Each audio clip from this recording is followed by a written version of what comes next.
Assalamualaikum warahmatullahi wabarakatuh. Bismillahirrahmanirrahim. Alhamdulillahi rabbil alamin wa bihi nasta'in. Wassalatu wassalamu ala asyrafil anbiya'i wal mursalin wa ala alihi wa sahbihi ajma'in. Subhanaka la ilma lana illa ma 'allamtana innaka antal alimul hakim. Wa la hawla wa la quwwata illa billahil aliyyil 'azim. Allahumma la sahla illa ma ja'altahu sahla wa anta taj'alul hazna idza syi'ta sahla.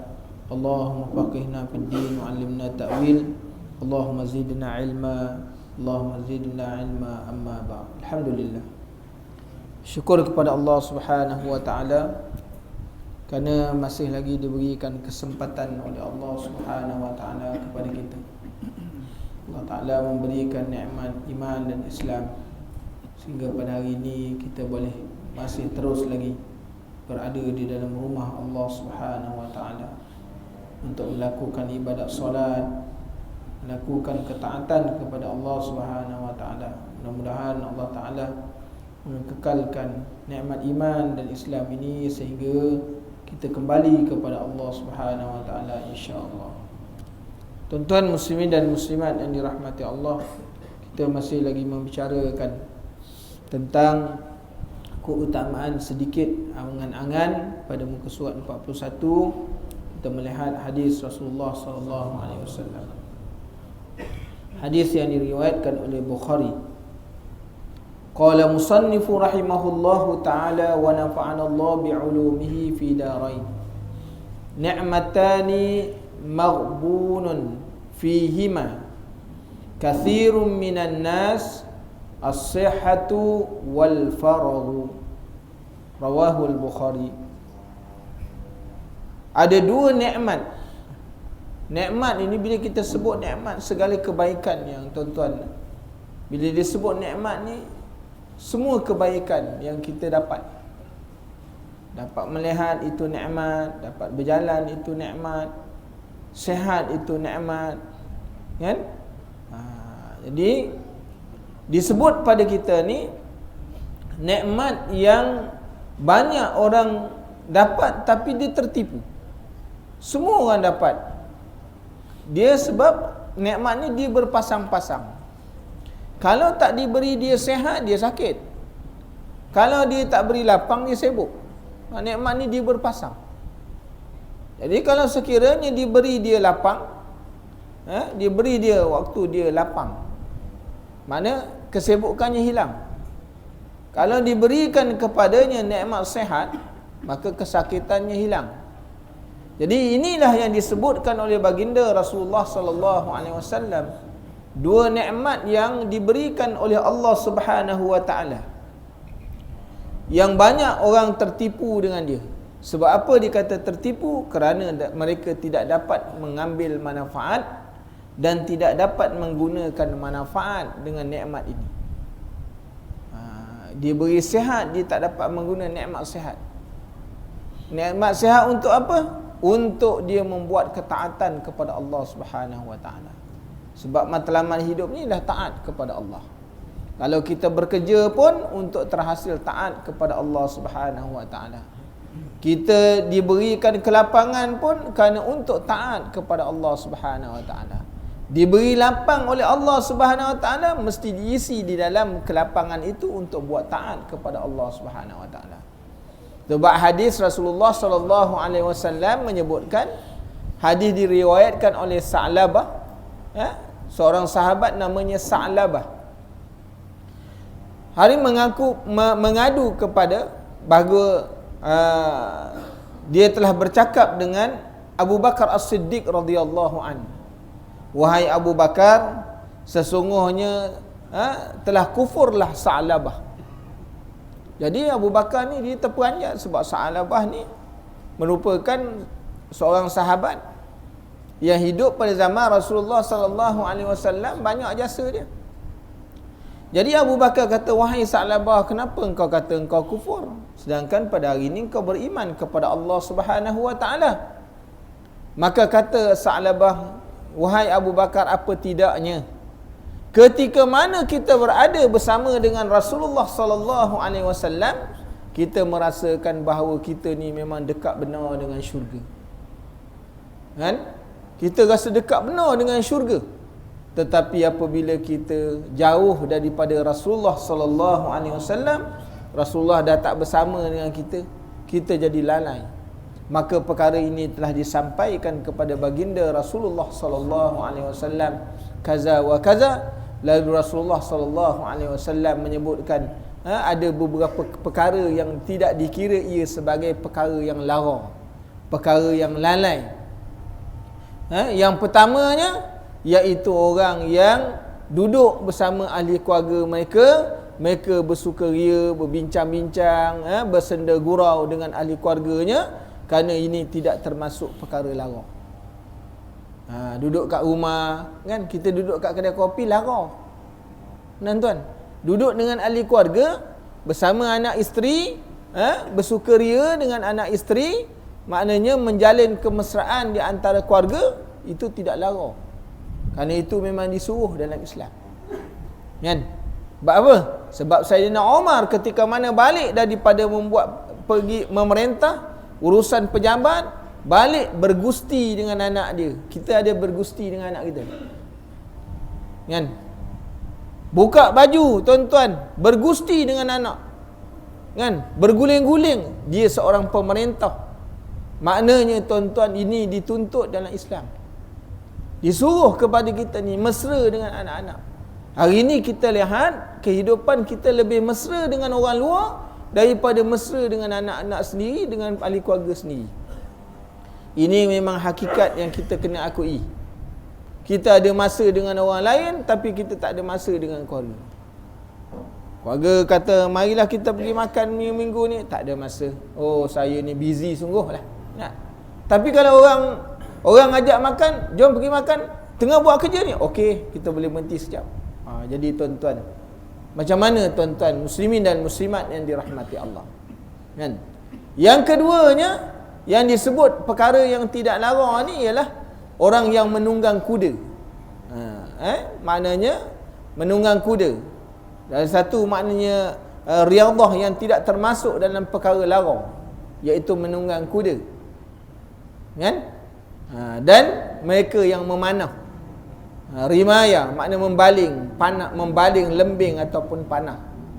Itu tak termasuk di dalam perkara-perkara yang lara. Jadi tuan-tuan muslimin dan muslimat yang dirahmati Allah, maknanya kita nak melihat hadis ini memberi faham kepada kita, hari ini semua orang dikurniakan oleh Allah Subhanahu wa taala ada waktu lapang, ada maknanya diberi nikmat sehat, tapi ramai yang tidak dapat menggunakan kesempatan waktu dia sehat, waktu dia lapang untuk buat taat kepada Allah. Melainkan nanti kita tengok waktu dia sakit, barulah akan keluar daripada mulut dia. Kalaulah boleh pergi masjid, kalaulah boleh pergi kuliah. Ini kalau-kalau yang tidak boleh dipakai, tuan-tuan muslimin dan muslimat yang dirahmati Allah. Ketika mana Allah Ta'ala beri kesempatan kepada dia sehat, diberikan kekuatan kepadanya tubuh badannya, diberikan boleh berjalan, bergerak, matanya boleh melihat, tapi dia tak boleh melihat kepada tempat-tempat yang macam ni. Inilah maknanya perkara yang disebut oleh Rasulullah sallallahu alaihi wasallam, manusia tertipu. Dia tertipu dengan nikmat. Sedangkan nikmat tu ada pada dia. Ketika mana ditarik oleh Allah Subhanahu wa taala, baru pada waktu itu dia sedar. Tapi dia tak memberi manfaat kerana nikmat tu telah ditarik. Tak ada nikmat, tak ada faedah. Dia maknanya kalau dia menyesal pun tidak memberi faedah. Seperti mana orang-orang yang ketika mana dia masuk di dalam neraka Allah Subhanahu wa taala, ya Allah kembalikan kami ke dunia, walau seminit sekalipun untuk kami beribadat, maka penyesalan mereka itu tidak memberi faedah. Kerana sesal yang tidak ada kesudahan. Jadi tuan-tuan muslimin dan muslimat yang dirahmati Allah, maka maksud daripadanya, banyak orang tidak mahu manfaatkan kedua nikmat tersebut. Mereka baru menyedari betapa harganya nikmat-nikmat itu setelah lenyap. Memang adatnya lah, Kalau kita ni ada, memang kita tak ada harga sangat tak. Dah tak ada tu baru kita rasa kehilangan besar. Hari ni kalau ada depan kita, kita tak ambil indah pun. Kan? Ada nikmat tu kita tak ambil indah. Sebab apa? Benda tu ada kat kita. Cuba kalau sekiranya nikmat tu tak ada kat kita. Hari ni tuan-tuan, kalau kita dekat dalam rumah kita, duit 5 sen tu bersepah-sepah kan. Kalau kat rumah saya tu duit 5 sen tu, anak-anak dia buat main je lah. Kan? Dia anggap tu tak ada nilai. Kalau tidak ada 5 sen, maka mana ada 10 sen. Bila dah tak ada tu, pergi cari tu. Abang nak beli aiskrim, kan? Minta pada mak ayah, tak dapat. Kan dia cari pula. Dia kumpul-kumpul, dapat. Baru dihargai. Yang dulu duduk main tendang je. Duduk tendang je. Ini dia tuan-tuan, hakikat yang paling mudah, contoh yang paling mudah untuk kita faham. Kan?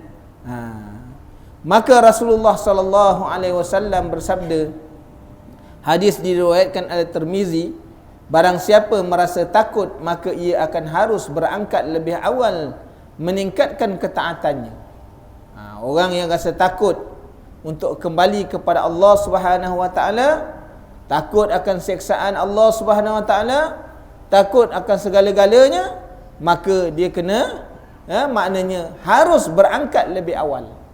Maknanya jangan bertangguh-tangguh dalam buat ibadat. Jangan tunggu besok dah sakit baru nak semayang. Dah sakit baru nak sujud. Dah sakit baru nak berdiri. Dah sakit baru nak baca Quran. Dah tua baru nak ingat Allah Subhanahu wa taala. Waktu muda-muda tak nak ingat dengan Allah. Kan? Waktu yang tua ni apa kita boleh buat dengan kita punya kekuatan yang telah terhad? Kita tak boleh berdiri lama pun, tak boleh duduk lama, tak boleh. Semua tak boleh tuan-tuan. Muslimin dan muslimat yang dirahmati Allah. Dengan sebab itu, orang disebut dalam hadis ini, kalau kita merasa takut dengan sesuatu, maka harus kita berangkat, maknanya lebih awal, kerana kita bimbang kematian itu datang dengan tidak disangka-sangka. Kita nak kembali kepada Allah, mati tak tentu. Kan? Mati tak tentu. Jadi dengan sebab itu, oleh kerana mati tak tentu, jangan tunggu besok saya pencen baru saya datang masjid. Besok saya pencen baru saya datang. Tak apa, hari ni saya sibuk. Kan? Kau pergi dulu.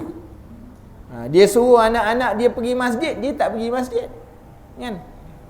Jadi tuan-tuan muslimin dan muslimat yang dirahmati Allah, dan barang siapa berangkat lebih awal, nasai ia akan lebih cepat sampai ke tempat tujuannya. Makna orang ni sebenarnya hadis ini dia ada perkataan yang maksud yang tersembunyi. Kan? Kalau kita baca sepintas lalu, saya pun tak faham peringkat awal dia. Sebenarnya Rasulullah sallallahu alaihi wasallam nak menggambarkan dalam hadis ini supaya manusia ketika mana hidup dekat atas dunia, sering-seringlah berbuat persiapan. Tak usah tunggu waktu kritikal baru nak buat. Kerana kematian, kiamat, akhirat ini sesuatu yang pasti, yang telah jelas. Manusia tak boleh tolak dan manusia tak boleh nafi. Setiap orang akan kembali kepada Allah Subhanahu wa taala. Kan? Jadi oleh kerana kehidupan kita hidup dekat atas dunia ni yang tidak pasti, umurnya yang tak tahu bila boleh sampai 60 ke, dan sihat pun kita tak pasti, adakah kita ni sihat yang berterusan ataupun lepas ni kita sakit, wallahu a'lam. Jadi dengan sebab itu, maknanya sebelum datang waktu sakit, sebelum datangnya waktu mati, buatlah persiapan. Kan? Besok kalau dah sakit, satu persiapan kalau nak buat tak boleh. Kan? Jangan dah makna terantuk. Orang tu kata terantuk baru nak tengadah. Jangan tuan-tuan muslimin dan muslimat yang dirahmati Allah. Besok kalau nyawa dah sampai ke kerongkongan, pada waktu itu semua amalan tak ada nilai. Semua amalan tak ada nilai. Ketika mana digambarkan di dalam hadis Rasulullah sallallahu alaihi wasallam, orang-orang yang tidak beriman, mereka mengetahui bahawa tanda-tanda kiamat matahari terbit daripada barat ke timur. Hari ini timur ke barat. Bila mereka melihat matahari terbit daripada barat ke timur, pada waktu itu semua orang yang ada di atas muka bumi ini menyatakan iman kepada Allah. Pada waktu itu imannya semua ditolak.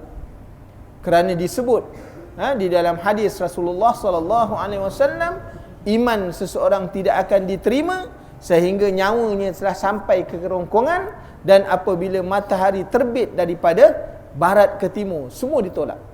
Pada waktu itu tak ada nilai, tuan-tuan. Yang ni lah yang nak disebutkan kepada kita, bahawa barang siapa berangkat lebih awal, nescaya dia akan lebih cepat sampai kepada tujuannya. Maknanya orang-orang yang beribadat, orang yang maknanya dia ni membuat persiapan, tidak ada kesulitan kepada dia. Bila dia menempuh sirat, dia menempuh hisab Allah Subhanahu wa taala, maka tidak ada keraguan, tidak ada kebimbangan untuk dia terus masuk di dalam syurga Allah Subhanahu wa taala. Ketahuilah bahawasanya barang perniagaan Allah itu mahal. Perniagaan Allah Taala ni mahal, tuan-tuan. Nak masuk syurga mahal. Ingat, tuan-tuan, nak masuk syurga senang, kan? Kita terpaksa korban, tuan-tuan. Orang yang nak masuk syurga Allah Ta'ala ni satu perkara yang cukup mahal. Tuan-tuan tengah tidur tengah malam, nak meninggalkan tempat tidur, ingat senang. Maknanya ni satu pengorban yang mahal. Harganya yang mahal.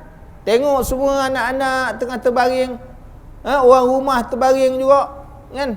Kita nak bangun, pada waktu tu hujan pula, kita nak bangun untuk semayang, nak pergi ambil wuduk. Dalam keadaan waktu tu pukul 2.30, pukul 3.30, orang sedap lena tidur. Tuan-tuan, nak menukarkan tidur tu dengan syurga tu mahal. Nak meninggalkan katil tu mahal. Orang yang boleh dapat syurga apabila dia meninggalkan ni keseronokan daripada tidur untuk bangun munajat kepada Allah. Tuan-tuan fikir untuk masuk syurga itu mahal, sedangkan makan rasuah tu sedap.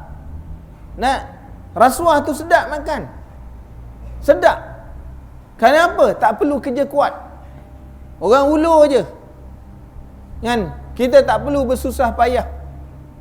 Nak meninggalkan sesuatu kesedapan yang ianya merupakan api neraka Allah Subhanahu wa taala, ingat-ingat senang. Sebab tu orang yang dah makan benda-benda yang haram, dia susah untuk meninggalkan yang haram. Kerana apa? Telah mendarah daging dan menjadi kelazatan kepada dia. Tapi kalau memikirkan bahawa nak masuk syurga Allah Ta'ala, sesuatu ni perlu ditinggalkan walaupun dia menarik hati. Menarik hati kita, kan? Duit siapa orang tak nak? Ketika mana kalau kita pergi ke pasar, kalau kita cakap duit siapa jatuh, semua orang pusing. Orang pakai kopiah pusing, orang miskin pusing, perempuan pusing, kanak-kanak pusing, semua orang pusing. Yang tak ada duit pun pusing, yang miskin pun pusing. Sebab apa? Kerana manusia tahu duit ni ada nilai.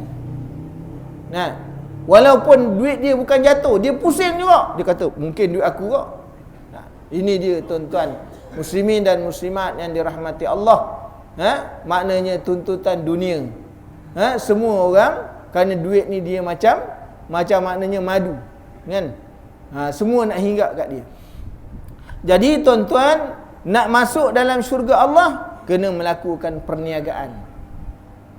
Tu Allah Ta'ala sebut di dalam Al-Quran, Ya ayyuhalladzina amanu hal adullukum ala tijaratin tunjikum min azabin alim tu'minuna billahi wa rasulihi wa tujahidu fi sabilillahi bi amwalikum wa anfusikum. Allah Ta'ala sebut, hendaklah aku tunjuk kepada kamu satu perniagaan yang akan menyebabkan kamu jauh daripada azab Allah. Tu'minuna billah, hendaklah kamu beriman kepada Allah. Wa rasulihi, dan beriman kepada Rasul. Wa tujahidu, dan berjihad ke jalan Allah. Bi amwalihim wa anfusihim, dengan harta kamu ataupun dengan diri kamu. Kena, ni pengorbanan yang mesti dibuat. Nak masuk syurga Allah, tak boleh. Tak boleh hanya cakap je, tuan-tuan. Kita kena lakukan. Kerana ada orang yang terpaksa mengorbankan diri mereka, kan?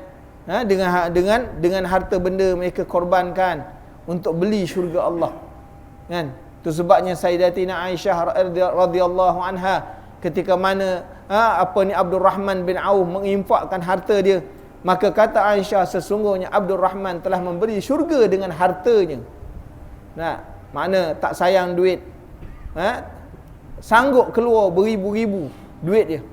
Kenapa? Kerana nak beli syurga Allah Subhanahu wa taala. Sedangkan dia ni merupakan salah seorang yang telah dijamin daripada 10 orang sahabat yang dijanji masuk syurga Allah.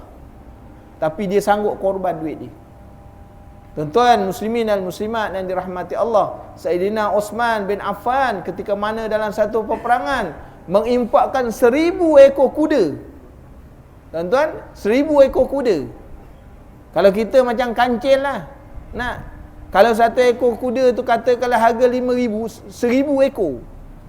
Berapa banyak yang dia infakkan untuk tentera-tentera pergi perang. Tapi orang ni tak fikir sebab dia tahu tempat dia dah ada dalam syurga Allah. Maknanya bahawa barang perniagaan Allah itu mahal, terpaksa kita korbankan kalau kita hendak syurga.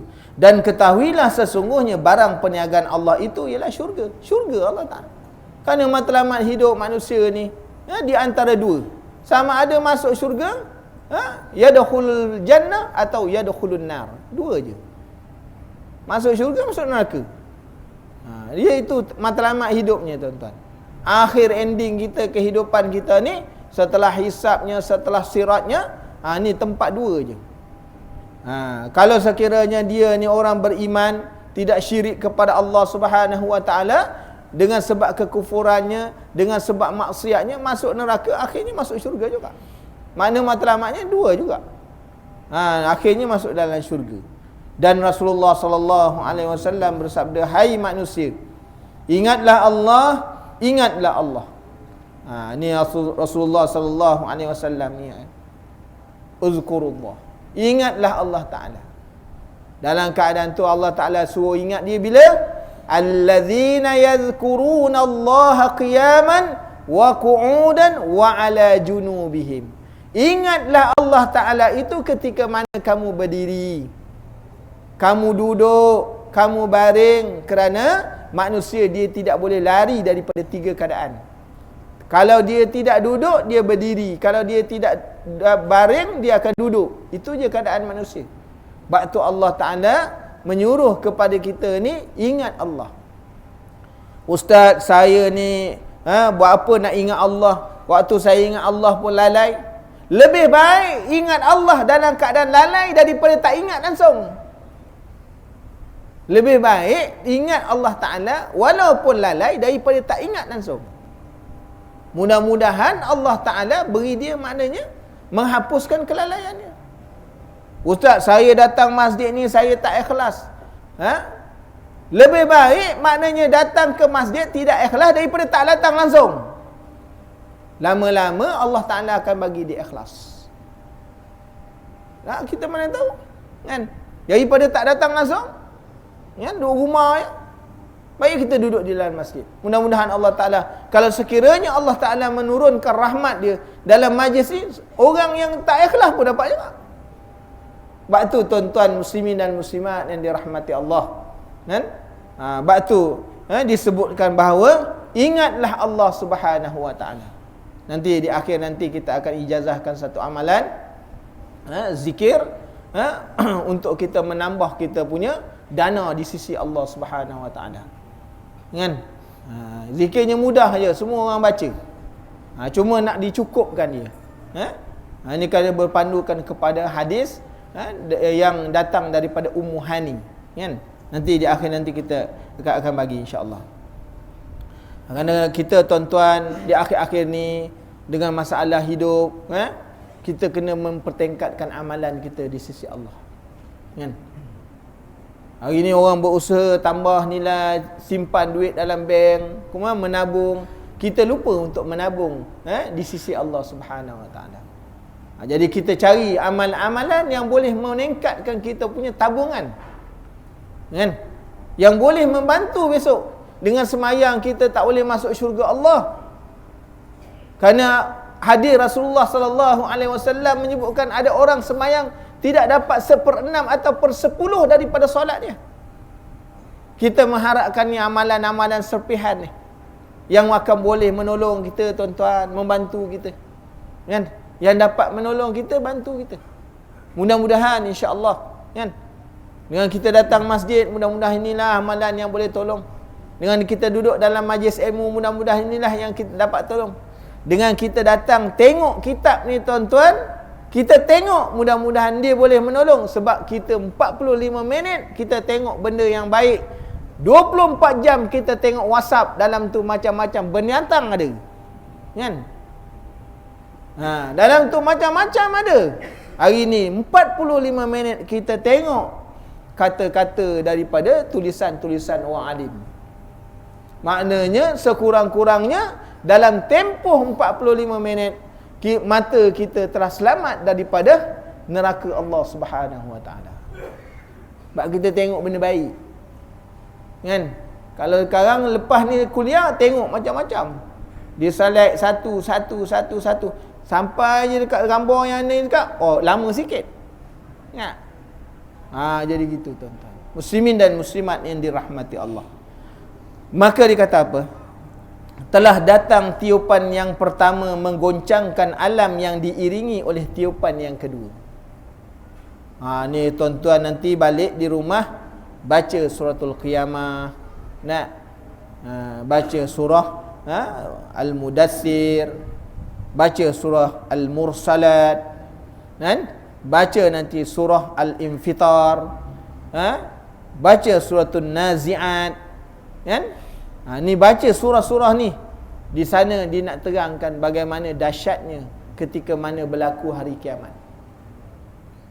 Izas sama'un fatarat, izas sama'un syaqqat. Kata Saidina Umar, barang siapa yang nak mengetahui tentang dahsyatnya hari kiamat, baca surah-surah yang mula dengan iza. Izas sama. Izas sama'un syaqqat, izas sama'un fatarat. Baca surah-surah tu. Juzuk 30 lah. Surahnya pun tak panjang-panjang. Tuan-tuan, kan? Baca tu, kita akan tengok Allah Ta'ala menggambarkan kepada kita bagaimana dahsyatnya hari kiamat ni tuan-tuan, kan? Langit akan jatuh berkeping-keping macam kaca jatuh. Hari ni yang kita tengok elok dekat atas ni, besok akan jatuh berkeping-keping. Ketika mana ditiup sangkakala, maka ditiup maknanya untuk tiupan yang pertama, habis ni dunia ni. Gunung ganang yang hari ni tegak berdiri, hari tu jadi seperti debu tuan-tuan. Nanti balik baca, Ustaz saya tak tahu bahasa Arab, sekarang terjemahan banyak, kan? Ustaz duit tak ada, berhenti isap rokok, tuan-tuan. Tuan-tuan, muslimin dan muslimat yang dirahmati Allah, beli tafsir, beli Quran terjemahan, kan? Jangan beli rokok selalu. Tuan-tuan, muslimin dan muslimat yang dirahmati Allah, kemudian selesai daripada semuanya dimatikan oleh Allah Ta'ala. Makhluk ni semuanya, asal nama makhluk semua musnah. Ditiupkan sangkakala yang kedua untuk manusia bangkit, untuk berjalan di padang mahsyar Allah Subhanahu Wa Ta'ala. Sayyidatina Aisyah bertanya kepada Rasulullah sallallahu alaihi wasallam, "Ya Rasulullah, bagaimana keadaan manusia itu dibangkitkan oleh Allah Subhanahu wa taala?" Maka Rasulullah menggambarkan seperti mana hujan yang baru turun, hujan yang turun, selepas hujan turun seperti mana cendawan tumbuh, keluar daripada bumi. Tuan-tuan, keluar daripada bumi. Bagaimana keadaan mereka ya Rasulullah? Mereka berjalan tanpa pakaian dan beralas. Aisyah pun berkata, "Ya Rasulullah, malunya." Wahai Aisyah, pada waktu itu manusia tidak sempat untuk memikirkan perasaan malu kerana mereka memikirkan akan nasib mereka di depan Allah. Kan? Besok kalau sekiranya berjalan depan kita ni, kiri kita ni isteri, dia tak pandang. Oi, buat tak kenal pula. Tak ada. Depan kita anak, oi bang, tak kenal ke? Tak ada. Masing-masing nasib masing-masing, tuan-tuan. Nak masing-masing nasib. Sebab tu kita hari ni kita buat ibadat kerana memikirkan nasib kita. Ibadat kita nak transfer kepada orang di akhirat, tak boleh tuan-tuan. Kerana masing-masing tak mahu transferkan dia punya ibadat, takut dia masuk neraka Allah. Walau sedikit pun. Suami yang dia cinta, dia kata, wahai suami engkau ni tiap-tiap hari aku bagi makan, sediakan makanan, gosok baju.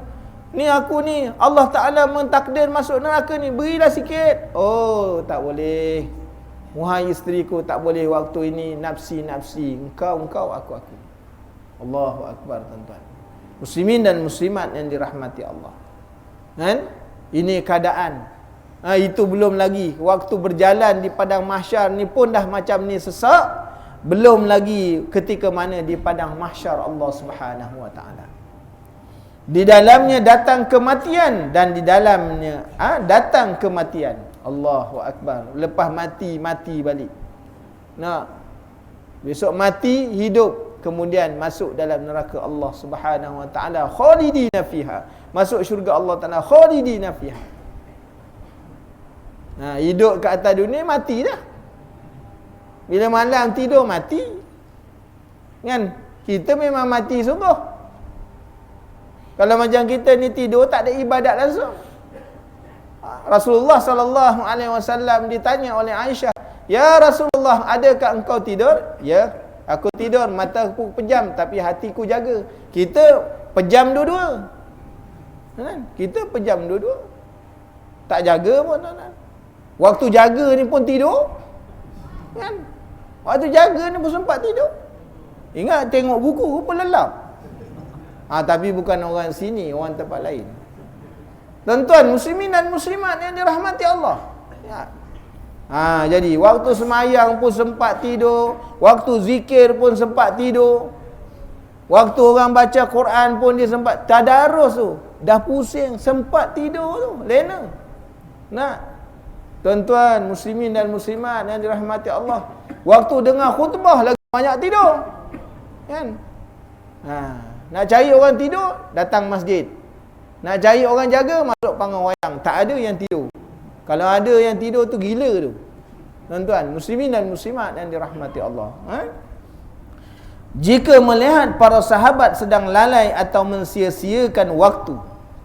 Ini orang yang hidup zaman Rasulullah adalah golongan generasi yang sangat beruntung. Kan? Kerana apa? Kerana mereka ni ada Rasulullah sallallahu alaihi wasallam. Rasulullah sallallahu alaihi berseru kepada mereka dengan suara yang cukup keras. Kalau mereka ni tengah lalai, mereka ni leka, maka Rasulullah akan mengingatkan mereka. Rasul ingatkan apa? Rasulullah kata, kematian akan datang kepada kalian tanpa dicegah dan dihindari. Pada waktu tu semua pakat sedar balik. Allah, astagfirullah, astagfirullah, astagfirullah. Mereka terus beristighfar kepada Allah Subhanahu Wa Ta'ala. Kan? Sebab tu tuan-tuan, hidup tiap-tiap hari, tuan-tuan kena melazimkan 6. Tuan-tuan kena melazimkan 6 perkara. Kan? Tiap-tiap hari tuan-tuan hidup kena melazimkan 6 perkara. Pertama, hendaklah melazimkan bismillah. Buat sesuatu nak mula, bismillah, bismillah, bismillah. Yang keduanya, melazimkan setiap habis setiap perkara atau buat taat atau segalanya ketaatan kepada Allah, ucap alhamdulillah. Kan? Naik kereta, bismillah. Turun kereta, alhamdulillah. Sampai di tempat matlamat. Datang ke masjid, daripada rumah, bismillah. Sampai di tangan masjid, alhamdulillah. Sampai Allah Ta'ala bersampaikan aku di masjid. Kan? Tadi bangun daripada tidur, bismillah.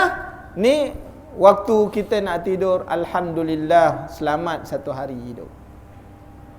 Lepas semayang, mula bismillah. Akhir semayang, assalamualaikum warahmatullahi. Alhamdulillah, ya Allah, Engkau beri peluang aku boleh semayang lagi pada hari ini. 2 perkara. Yang ketiga, lazimkan istighfar kepada Allah. Astaghfirullah, astaghfirullah, astaghfirullah.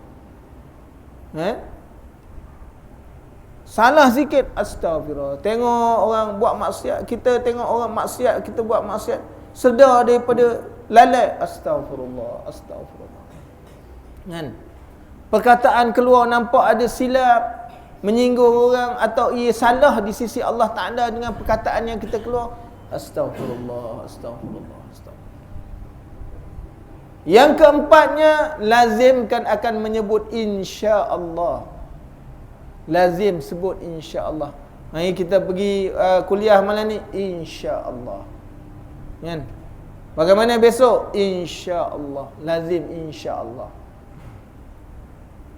Dan lazimlah tuan-tuan menyebut la haula wala quwwata illa billahil aliyyil azim. Ya Allah, tidak ada daya upaya pada aku ya Allah, melainkan hanya Engkau yang Maha Agung. Nah, lazim sebut la haula wala quwwata illa billahil aliyyil azim. Lazim tuan-tuan, kena lazim. Bila kita diuji oleh Allah, maknanya hilang sesuatu benda, tak mampu kita nak lakukan, maka sebutlah la haula wala quwwata illa billah. Ya Allah, aku tak ada daya upaya ya Allah. Ini je yang aku boleh buat. Ini je yang aku boleh lakukan. Lebih daripada itu tidak ada keupayaan ya Allah. Nak semayang beratus-ratus rakaat tak mampu ya Allah. Ini je. Nak sedekah banyak-banyak, ini je kemampuan aku ya Allah. La haula wala quwwata illa. Dan yang terakhirnya, lazimkan menyebut inna lillah wa inna ilaihi raji'un. Kerana apabila kita disimpa musibah, maka kita naklah mengingat bahawa semuanya datang daripada Allah dan kembalinya kepada Allah juga. Apa-apa sahaja dapat selipar ini, pakai ini selipar, turunkan hilang, inna lillahi wa inna ilaihi raji'un. Noja kata, kenapa? Siapa yang mati? Dak, selipar hilang. Allah. Inna lillahi wa inna ilaihi raji'un. Tak ada tuan-tuan, semuanya daripada Allah, kembali daripada Allah juga.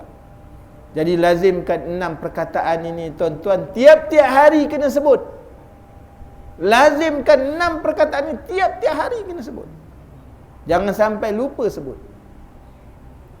InsyaAllah Allah Ta'ala akan bantu kita dalam buat taat kepada Allah. Jadi tuan-tuan muslimin dan muslimat yang dirahmati Allah, kematian datang kepada kalian, mendatangi kalian tanpa boleh dicegah dan dihindari. Kadang membawa kesengsaraan dan kadang membawa kebahagiaan. Kematian ni tuan-tuan terkadang membawa kesengsaraan. Sebab Rasulullah sebut bahawa kubur itu sama ada dia raudhatul min riyadil jannah, sama ada daripada taman-taman syurga, ataupun hufratin niran, ataupun dia daripada lubang-lubang neraka Allah Ta'ala. Di antara dua. Makna orang masuk kalau dalam kubur dia selamat, maka dia selamat di akhirat. Tapi kalau dalam kubur dah tak selamat, ini satu perjalanan yang penuh, maknanya yang sukar, tuan-tuan. Sebab tu kita nak menyelamat kita daripada dalam kubur mana? Apa amalan yang menyelamatkan kita dalam kubur? Kalau hidup dekat atas dunia, Quran tak baca, kan? Quran tak pernah baca dekat atas dunia. Siapa yang nak melamatkan kita dalam kubur kalau sekiranya kita tak ada dekat atas dunia, tak pernah baca Quran? Siapa nak menyelamatkan kita dari pertanyaan muka dan nakir kalau dekat atas dunia tak pernah nak baca suratul Mulk? Kan? Tak pernah. Surah-surah ni semua surah-surah amalan tak pernah nak baca pun. Bagaimana tuan-tuan muslimin dan muslimat yang dirahmati Allah? Sebab tu tuan-tuan, amalan. Hari ni kita perbanyakkan amalan kita. Kan? Jangan memada dengan sesuatu amalan. Banyakkan. Kita tak tahu mana amalan yang benar-benar dapat membantu kita di sisi Allah. Kan? Sebab tu para sahabat terdahulu daripada kita ni, amalan mereka banyak. Macam-macam amalan. Kan? Macam-macam amalan mereka lakukan. Sebab tu kita ni perbanyakkan amalan walaupun dia kecil sekalipun. Abu Hurairah radhiyallahu an berkata, Rasulullah sallallahu alaihi wasallam bersabda, aku adalah pemberi peringatan. Kematian adalah sesuatu yang mengubah dan kiamat itu waktu yang dijanjikan. Kematian yang mengubah daripada duduk rumah yang besar akan duduk rumah yang kecil. Saiznya semua standard. Kan? Ni kematian mengubah, tuan-tuan. Daripada pakai baju yang berwarna-warni, yang berpassion-passion, semua bila mati pakai baju yang standard, kain yang sama. Atas dunia kita pakai baju hijau ada, kuning ada, tapi bila mati semua pakai baju yang sama warnanya. Tuan-tuan, ni yang dikatakan kematian ini mengubah kehidupan. Kan? Kalau kita hidup dekat atas dunia, kita banyak rakan yang boleh beri hibur kat kita. Boleh menghilangkan kesunyian. Kita tak akan sunyi. Kalau sunyi, kita boleh pergi tempat orang boleh hiburkan kita. Masuk dalam kubur, kita akan sunyi. Kita akan hidup seorang-seorang. Tak ada teman, tak ada rakan. Yang menjadi teman dan rakan kita itu amalan kita. Ini yang dikatakan kematian yang mengubah. Tuan-tuan jerit dah kuat-kuat, tak akan didengar. Kita duduk dalam bilik, kalau kita terkunci, kita jerit, mungkin orang, kita ketuk, orang boleh dengar. Kan?